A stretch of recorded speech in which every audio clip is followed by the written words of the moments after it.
որ ասում եք ուժեղ Հայաստանը, որ գար ներողություն խնդրեր կամ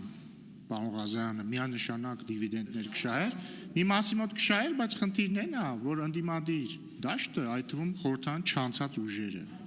հիմա մարգինալ ուժերը, այդ թվում այս դահլիճում ներկա որոշ մարգինալ ուժեր, պարազիտանում են այս թեմայի վրա, ու իրանք ասում են ոնց կլինի, ոնց կարա ընդդիմությունը գա ներողություն խնդրի, օրինակ բարևարկության խախտման համար, հո դուք բան չեք, չգիտեմ, մի վարկյան, լրություն, բայց դա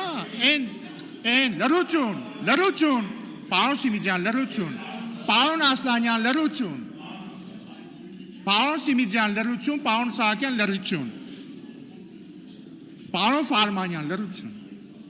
բայց դա ռադիկալացման շղթան է, որի մասին ես խոսում էի, որտեվ քաղաքական ուժերը իրանք ռադիկալացնում են իրանց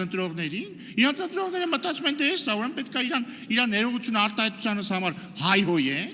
հետո գալիս են դալիճ հասկանում են, որ սենց ապել չի կարելի, բայց արդեն վերջ, էլ ոնց կարող ես գաս ներողություն խնդրես, որ ձեզից մեկը ասել է սրիկա, մի սրիկա ասել է սրիկա, ու դες ռադիկալացման շղթան գնում է,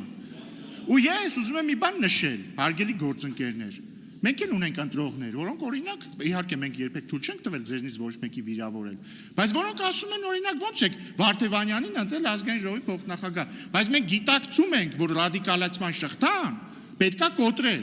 բայց դուք դա չեք գիտակցում, ու վստահաբար այն մեկ այն սուբյեկտը, որ այնտեղ նստած է, որ փախցրել տարել եք այն կողմ, բան ռազմավարական խորություն եք հաղորդել, ինքը վստահաբար չի գիտակցում, բայց ինքը կգիտակցի, ես ձեզ դա խոստանում եմ։